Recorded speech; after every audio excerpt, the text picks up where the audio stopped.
Bueno, yo sin gafas no os veo, pero sí que veo que está llena la iglesia y los niños van saliendo, y con gafas tampoco veo porque se me nublan, pero bueno, vamos a ver si podemos seguir. Buenos días a todos. En el año 77, donde estaba yo en la universidad, había una gran conmoción en Inglaterra por un libro que salió, se publicado por un teólogo reconocido, John Hick, lo editó, y varios autores. Se llamaba El mito de Dios encarnado. Eso causó un gran revuelo en los círculos cristianos y en la sociedad en general en Inglaterra. No era nada nuevo porque, como muchos sabréis, pues se ha ido a través de los siglos, ha habido personas, ha habido movimientos de rechazo a la enseñanza bíblica de que Jesús es Dios, Dios encarnado. En 6 semanas, Michael Green, que murió hace poco, un gran evangelista y apologeta, escribió con otros evangélicos una respuesta crítica a este libro. En 6 semanas salió el libro que se llamó La verdad de Dios encarnado. Hace muchos años, yo era joven, así que muchos de vosotros no os acordaréis. Pero sigue ese libro siendo un gran libro, cortito, pero de respuesta. Y en la universidad, en la iglesia anglicana evangélica, porque hay iglesias anglicanas más, digamos, altas, más tradicionales, Michael Green invitó al obispo de Oxford para una charla, para un debate. Se llenó la iglesia, que era un poquito más grande que esta, cabía más, sí, habría unos 500 estudiantes. Causó un gran revuelo. Era un tema que tocaba a mucha gente, ¿no? Y ahí, pues, Michael Green y el obispo de Oxford, cogiendo esta idea, el obispo de Oxford, que enseñaba que Jesús no era Dios, era un hombre inspirado por Dios, por ejemplo, pues Michael Green escuchó, primero habló uno al otro y rebatió uno por uno los argumentos de John Hick y sus aliados. Y al final el obispo tuvo que reconocer en público que no tenía argumentos. Y Michael Green habló de la Escritura, de la palabra de Dios, de la evidencia de la resurrección. Fue un gran momento, también para mí en ese momento, para ver cómo debemos presentar el Evangelio, y podemos presentarlo con valentía y con datos y con evidencias. El tema es Dios encarnado. Entonces yo quiero llevaros esta mañana a una playa, al Evangelio de Juan, capítulo 21,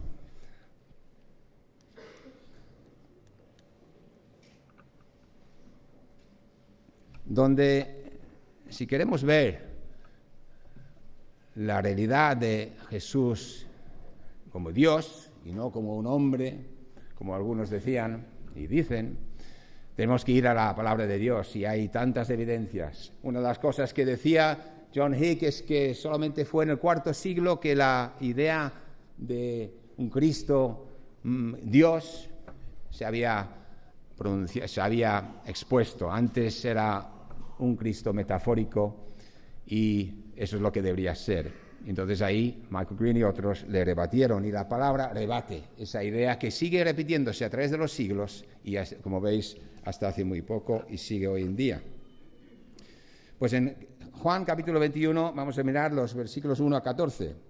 A ver, la playa, muchos de nosotros, vosotros habéis estado a lo mejor en la playa recientemente, posiblemente, la de San Martín de Valiglesias, si no ha sido más el mar, y esa es a lo mejor más parecida a la que está en este pasaje, ¿no? Es un lugar muy especial, un lugar donde se funde las fuerzas físicas del aire, del mar y la tierra, para hacer un sitio muy atractivo. una gran parte, a lo mejor 80% de la población del mundo está viviendo al lado del mar, será por algo, ¿no? Es un lugar también de encuentro.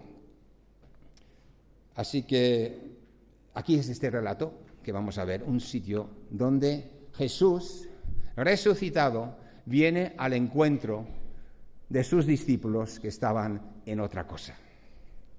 Y Él viene a ellos. Vamos a mirar un poco de contexto. Después vamos a poner la primera diapositiva. Tenemos unas cuantas y vamos leyendo el texto mientras tanto, ¿vale? Después de esto, porque Jesús se había manifestado a sus discípulos, después de esto Jesús se manifestó otra vez a los discípulos junto al mar de Tiberias y se manifestó de esta manera. Estaban juntos Simón Pedro, Tomás, llamado el Dídimo, Natanael de Caná de Galilea, los hijos de Zebedeo y otros dos de sus discípulos. El que escribe la carta, el Evangelio, Juan, era uno de los hijos de Zebedeo, entiendo. Simón Pedro les dijo: me voy a pescar, me voy de pesca. Ellos le dijeron: nosotros también vamos contigo. Fueron y entraron en la barca y aquella noche no pescaron nada. Como dicen los catalanes, res. Cuando ya amanecía, Jesús estaba en la playa, pero los discípulos no sabían que era Jesús. Entonces Jesús les dijo: hijos, ¿os imagináis entonces esa imagen? ¿Os imagináis esa situación en la playa? Un hombre en la playa, ellos están en el barco y alguien les dice: hijos, ¿acaso tenéis algún pescado? Y le respondieron: no. Y él les dijo: echad la red al lado derecho de la barca y hallaréis pesca. Entonces la echaron y no podían sacarla por la gran cantidad de peces. Eran varios hombres, una red, y no podían sacarlo. Entonces aquel discípulo a quien Jesús amaba dijo a Pedro: es el Señor. Oyendo pues Simón Pedro que era el Señor, se ciñó la ropa, porque se la había quitado para poder trabajar, y se echó al mar.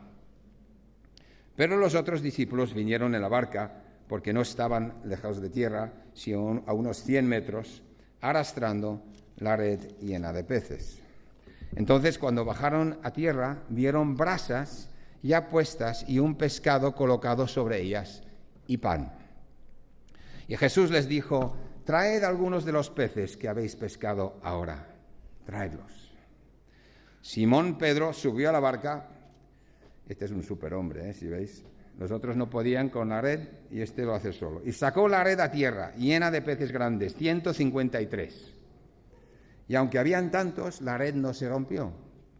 Y Jesús les dijo: venid y desayunad. Ninguno de los discípulos se atrevió a preguntarle: ¿quién eres tú?, sabiendo que era el Señor. Jesús vino, tomó el pan y se lo dio, y lo mismo hizo con el pescado. Esta fue la tercera vez que Jesús se manifestó a los discípulos después de haber resucitado de entre los muertos. Vaya escena, a mí me conmueve esta escena. En Mateo 4:19, al principio del Evangelio de Mateo, hay un pasaje parecido, en el mismo lugar, muy cerca, o la misma playa, donde Él llama a sus discípulos, ¿no? La llamada inicial a los discípulos, a estos mismos discípulos. Y Mateo recuerda la profecía de Isaías sobre este momento. Isaías y habla de dejar la luz brillar. Yo lo voy a leer en Isaías 9, 1-3. El profeta está hablando en una situación terrible, mirando al futuro, y dice: pero no habrá más lobreguez o más tinieblas para la que estaba en angustia, como en tiempos pasados él trató con desprecio a la tierra de Zabulón y a la tierra de Neftalí, que era esta, pero después la hará gloriosa por el camino del mar, al otro lado de Jordán, Galilea de los gentiles. El pueblo que andaba en tinieblas ha visto gran luz. A los que habitaban en tierra de sombra de muerte, la luz ha resplandecido sobre ellos. Y Mateo recuerda ese pasaje en ese lugar. Recordamos el campamento, que fue el lema: deja que tu luz brille, ¿no? Porque la luz vino al mundo.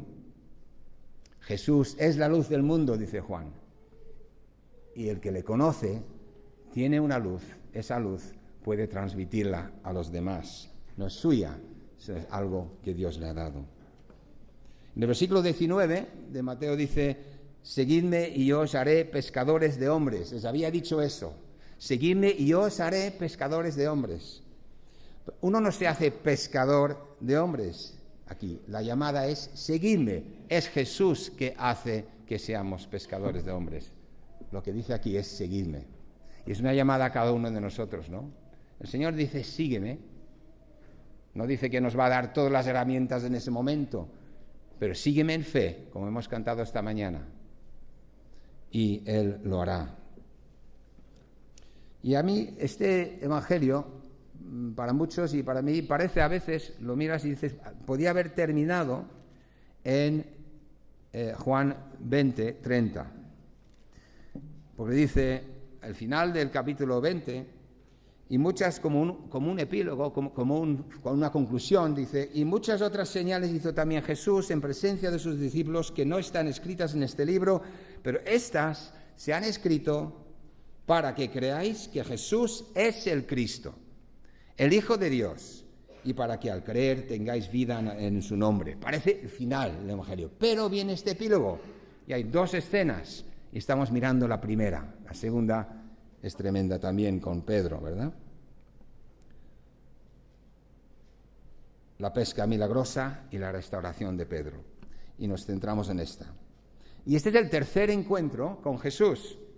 Había una en la habitación sin Tomás, en el capítulo 20 y 19, que describe Juan. Luego con Tomás, recordar lo que dijo Tomás, esa demostración de fe que Juan relata. El clímax del Evangelio, en 20:28, Señor mío y Dios mío, se rinde Tomás a la evidencia de la resurrección. Y ahora han vuelto a las casas, se han ido otra vez a trabajar y están en el lago. Y quiero centrarme en 4 frases en esta mañana, ¿vale?, de Jesús. Podemos seguir con las diapositivas para darnos el contexto. Segunda diapositiva, una foto satélite o de uno de los y vemos arriba de todo el mar de Galilea. Estamos en ese contexto. Seguimos más cerca. Tiberíades es la ciudad que está a la izquierda, pues sería en esa zona. Seguimos. El lago tiene nombres: el mar de Kinereth en Números y en Josué, el lago de Genesaret en Lucas, el mar de Tiberias en Juan 6 y aquí, mar de Tiberias, y a veces sencillamente el lago o el mar en Juan 6. ¿Seguimos? Hoy el lago, ahí está, es un sitio de turismo religioso. ¿Cuántos han ido? 1, 2. Ya nos contaste historias de otro lago, ¿verdad?, flotando en el más salado, y es un sitio donde ahí está perdiendo agua, está bajando el nivel del agua por la falta de lluvias, por temas grandes. Seguimos. Hay un uso excesivo, una sobreexplotación de agua, pero ese es el lugar donde ocurrieron estos hechos. Seguimos. Se ha descubierto un barco de pesca del tiempo de Jesús en el año 86. Aquí están sacándolo del lodo. Al bajar el nivel del agua se han descubierto cosas como esto. Y seguimos. Se ha reconstruido el barco y hoy lo podemos ver en un museo ahí mismo. Seguimos. Sería algo así, ese barquito de pesca con los discípulos dentro arrastrando una red. Seguimos. Y esta es la frase primera de Jesús. Tenéis algo de comer. Así me lo imagino yo. Un hombre en la playa, un barco, el lago. Hombres cansados. Habían hecho un viaje largo a casa. ¿Cómo estarían? ¿Resignados? ¿Frustrados? ¿Aturdidos? ¿Pobres? ¿Con hambre? Es la tercera vez aquí que Jesús se les aparece, así que habría cierta confusión a lo mejor. Aparece, luego se va. ¿Es un fantasma? ¿Es verdad? ¿Qué había pasado en estos días? Habían ellos vuelto a pescar, vuelto a buscar comida, sustento para vender también, para poder vivir. Y Pedro dice, voy a pescar. Está dispuesto a volver a su antigua vida. Y no pesca nada, no pescan nada. Y es entonces, en ese momento, que Jesús aparece al alba en la playa. Viene a su encuentro. Y lejos de Jerusalén, pero está ahí por ellos, para ellos. Y les pregunta, ¿tenéis algo de comer? Jesús conoce la necesidad que tenían, su falta de fe, sus miedos, ¿verdad? No los rechaza, sino viene a ellos y aparece en la playa y toma la iniciativa. Jesús viene a nosotros. Muchas veces nos alejamos de Él, pero Él viene y está ahí con la mano. ¿Tenéis algo de comer? ¿Cómo está nuestra fe? ¿Algo estancada? ¿Sin gozo? ¿Hay gozo en nuestro caminar con Jesús cada día? Habría una primera llamada en nuestra vida para muchos de nosotros, no hace años. ¿Y ahora qué? Aquí hay una segunda llamada. Y en su poder, porque la pesca es de Él, no es nuestra, Él invita a participar en la pesca. En nuestras fuerzas hay cansancio, hay falta de fe. Seguimos orando fielmente, creyendo en su poder, por los que nos rodean, nuestros familiares que no le conocen o ya hemos echado la toalla. Creo que se dice eso en español, ¿no? Hemos tirado la toalla, ¿no? Es difícil a veces, ¿no? Y a veces nos podemos quedar con el mensaje de la salvación solo y hacerlo solo para mí. En Juan 3, 1 a 15 habla claramente de la salvación, ¿verdad? Jesús es el Salvador y Él nos da vida. Pero nos olvidamos que Jesús es el que sostiene y mantiene el mundo. Las estrellas, el sol, las estaciones, noche y día, los ciclos del agua, de nitrógeno, todo eso está en sus manos. La palabra de Dios habla de que es el que sostiene todo. Cada minuto de que respiramos, ¿por qué estamos vivos, no? Un propósito para nuestra vida. Y si somos del Señor y se para nuestro corazón, los latidos se paran, descansamos en la soberanía de Dios. ¿Qué nos dice esto de nuestro diario vivir, de cómo vivo cada día, cada nuevo día? De nuestra motivación para levantarnos cada día, cada mañana, como hemos cantado. De nuestra reacción de cuando tenemos una pérdida, cualquier tipo de pérdida. El Señor conoce todas las cosas, está encima de todas las cosas. Es el Señor de la Iglesia y el Señor de la vida. Y es nuestro Señor. Somos del Señor. Cuando algunos teólogos hablan de conocer a Dios, se conoce de Dios, pero la Biblia habla de que conocemos a Dios personalmente conociendo a Cristo, porque Él es Dios. Y ahí está la diferencia. Echad la red al otro lado, dice el Señor, y hallaréis. El Señor promete fruto al que le obedece. Echad la red al otro lado. Obedecer a Jesús, vendrá el fruto. En tercer lugar, hay también otra frase que dice, traed de los peces que acabáis de ver. Perdona, echad la red. Me centro un poquito más en eso. Pescaréis algo. Porque en la necesidad que ellos tenían, Jesús toma la iniciativa. Una voz de autoridad. Y obedecen aunque no le reconocen, ¿verdad? ¿Recordarían a lo mejor la primera situación en el lago, el primer encuentro?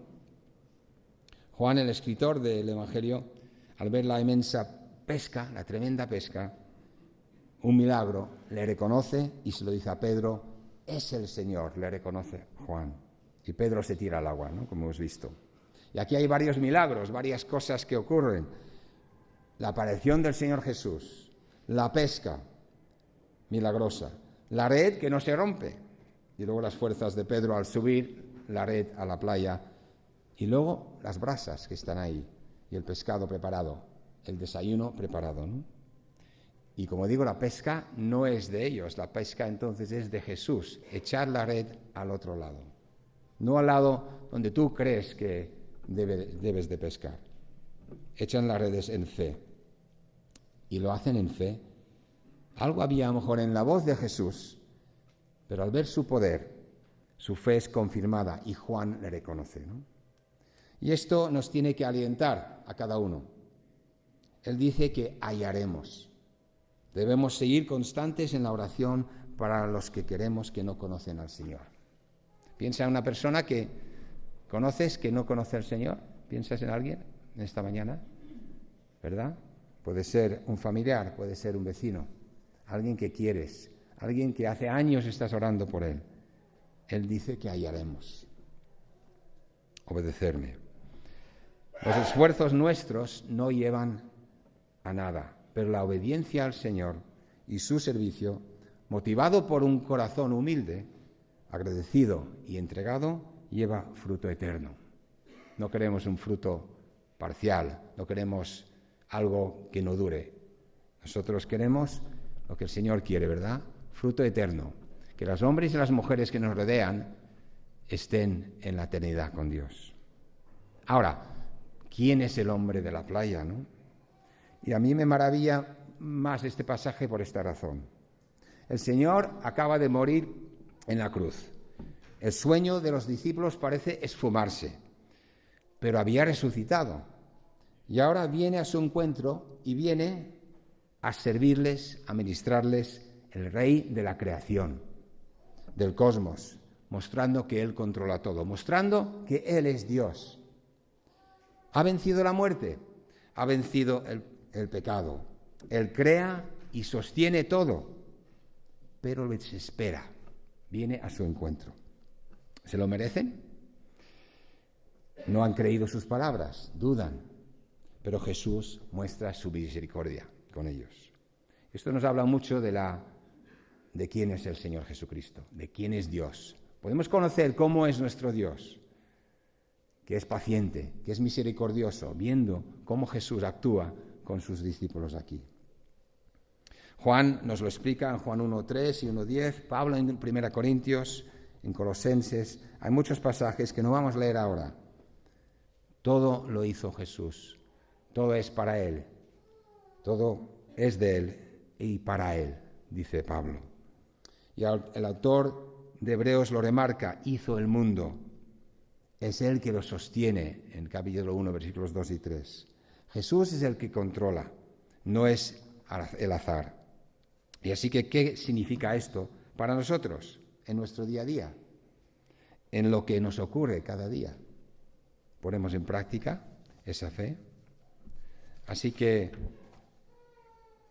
tercer punto, la tercera cosa que dice, traed los peces que acabéis de pescar. El Señor dice que se lo traigan, Él los necesita, pero quiere que ellos formen parte. Ya tenía Él un pescado en la brasa, pero quiere que ellos actúen por fe y participen. Pedro se anticipa a los demás que aún no se lo creen, traer los peces al Señor. ¿Qué nos dice esto de nuestro llamado? No es solo pescar, la pesca que Jesús da, sino traérselo también. No es solamente ir y sembrar o pescar, que es lo mismo, sino también de esos peces traerlos a los pies del Señor Jesús. Nuestra labor no es solo de sembrar entonces, de pescar, sino de traerlos para que conozcan en profundidad. Eso es el discipulado, ¿no? Acompañarles en ese descubrimiento maravilloso, el nuevo camino, edificar y discipular. En Marcos Jesús les reprende por su falta de fe, ¿verdad? Y porque no creyeron a los que le habían visto resucitado, entre ellos las mujeres. en Marcos 15, 16, y les comisiona a anunciar el mensaje. Pero Mateo va más allá con lo que Jesús les dijo: id y haced discípulos. Nuestro llamado es hacer discípulos, no solo anunciar el mensaje. Y luego dice otra cosa aquí en el pasaje, dice: venid y comed. Y esto es increíble, ¿no? La noche es larga, la noche de ayuno. El desayuno es quitar el ayuno, ¿no?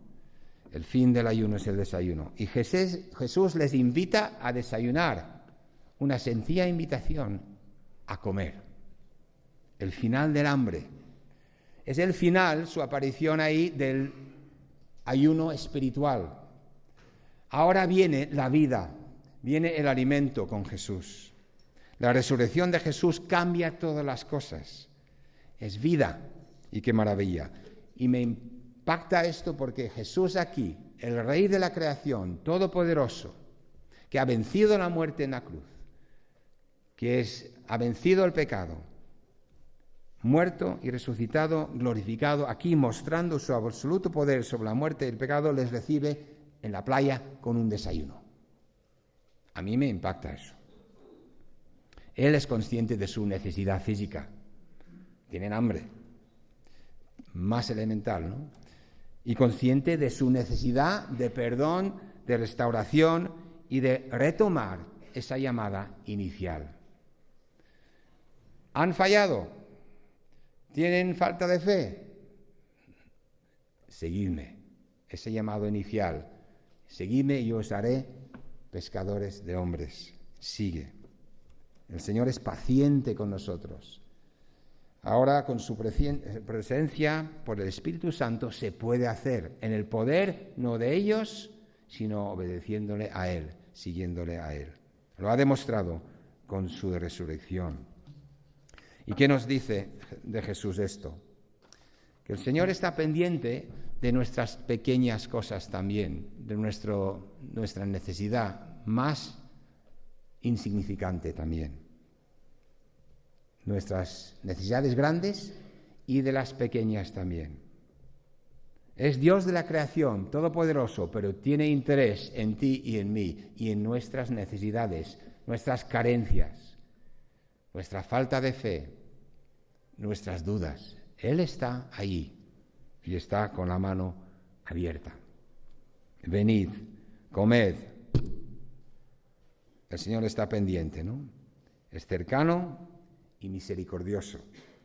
Y vemos en Jesús todo lo que el Antiguo Testamento habla de la misericordia de Dios, de la paciencia de Dios, lo vemos en su vida en esos años de ministerio. Él viene a nosotros una y otra vez. Y creo que es la experiencia mía y creo que de muchos de vosotros. Ese perdón, esa paciencia, ahí está, aquí estoy para vosotros. Y nos llama a servirle y nos acompaña, dándonos las fuerzas para realizar la tarea. Así que, ¿qué nos dice sobre el Señor este pasaje? ¿Cómo se está nutriendo nuestra fe? De las predicaciones del domingo, yo pienso que estamos recibiendo cada uno a nivel personal cada día. Tenemos un tiempo cada día de escuchar a Dios, acercarnos a su palabra. Las veces que no lo hacemos, yo sí lo noto, ese día es diferente. Y jóvenes, yo pienso, ¿no?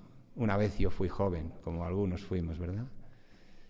El tiempo en las redes que pasamos, con el YouTube, con diferentes redes, que pasamos horas y horas, y los mayores con otras cosas que nos distraen, comparado eso con un tiempo para escuchar la voz de Dios, para venir, no a decir, sino a escuchar, a recibir, y eso cambia nuestras vidas. Y si no lo hacemos, si nos distraemos, como dijo Walter la semana pasada en el campamento, ¿verdad? Las redes sociales son un extra, una herramienta, o son un estorbo en mi crecimiento personal y espiritual. ¿Cómo uso mi tiempo entonces? ¿Cuánto tiempo dedico a madurar espiritualmente con la palabra de Dios? Y repito lo que decía Walter la semana pasada. Así que el llamado es, ¿qué? Ir a pescar. ¿Y con quién y están en grupo, ¿no? Están juntos, ir a pescar. ¿Y con quién estás compartiendo el mensaje entonces? ¿Con tu esposa o tu esposo? ¿Tus hijos? ¿Otros familiares, amigos, compañeros de trabajo? Ahora entiendo un poco el propósito de Juan de este epílogo. Este tercer encuentro con el Señor resucitado les quitó ya las dudas. Y fue un desayuno con ellos. Tan sencillo. ¿Cuántos habéis hecho una merienda con alguien que ha cambiado las cosas de la relación? ¿Habéis invitado a alguien a merendar o desayunar? Y que eso ha traído bendición, ha roto el hielo. ¿O no, Enrique? ¿A qué pasa? ¿Verdad? El Señor invita a las cosas más pequeñas, ¿no? Un desayuno con Él. Ese desayuno es un desayuno de vida. Así que Jesús se acerca a nosotros en nuestra necesidad con amor y paciencia y nos da vida y esperanza. El propósito del Evangelio entonces que vemos aquí de dar a conocer al único Señor del universo, el único que nos puede salvar, está aquí rubricado por este pasaje y el siguiente también con Pedro, que es tan precioso.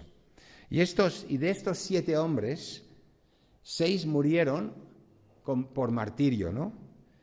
Años más tarde. Algunos fueron crucificados, otros fueron apedreados, a otros se le atravesó el corazón con una espada, hombres transformados por la evidencia de la resurrección del Señor Jesucristo.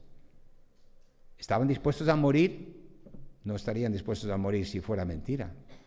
Vieron al Señor resucitado y comieron con Él también. Así que llevaron ese mensaje transformador a los rincones del Imperio Romano y más allá, como Tomás, que dicen que fue a la India con el Evangelio, y los discípulos de estos hombres fueron al norte de África, a Europa, a Irlanda, Inglaterra, a Reino Unido o las Islas Británicas, porque fueron transformados por la realidad de que Jesús es Dios, que Jesús resucitó de los muertos y nos acompaña, resucitó, está vivo y nos acompaña. Así que el Señor nos pregunta en esta mañana, podríamos decir, ¿tenéis algo de comer? Nos pregunta por nuestra necesidad. ¿Cuál es nuestra necesidad, nuestras necesidades? Porque Él las conoce.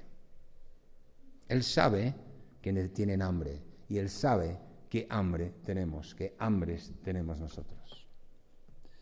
En segundo lugar, echar las redes y hallaréis. Qué promesa más grande. Echar las redes, sembrar y hallaréis. Creedme, tener fe en mí, dice, obedecer. Y luego dice también, os acordamos, traed los peces a mí. Sembrar, pero cuando hay interés, pues traérmelos, ayudarles a conocerme. Tienes una labor que hacer. No es solamente sembrar, el Señor hace el trabajo, pero debemos acompañar también. Y venid a desayunar finalmente, ¿no? El Señor dice, aquí estoy para ti. Encontrar a Jesús en el gran desayuno, ¿verdad? La noche y el ayuno ha terminado para nosotros. En Jesús hay un gran banquete. Es un gran banquete con Jesús. Y todo esto lo encontramos en Jesús, ¿verdad? Y si estás tú esta mañana, oyendo su voz, entrégate a Él hoy. Vale la pena. Es lo mejor que te puede pasar. Pero qué imagen más impresionante. El Señor de la creación, el Dios eterno, dándoles un desayuno. Rompe todo. Va a su necesidad más profunda y también la más sencilla, el hambre que tenían. El Señor está por nosotros. ¿Estamos nosotros por Él? Que el Señor nos ayude.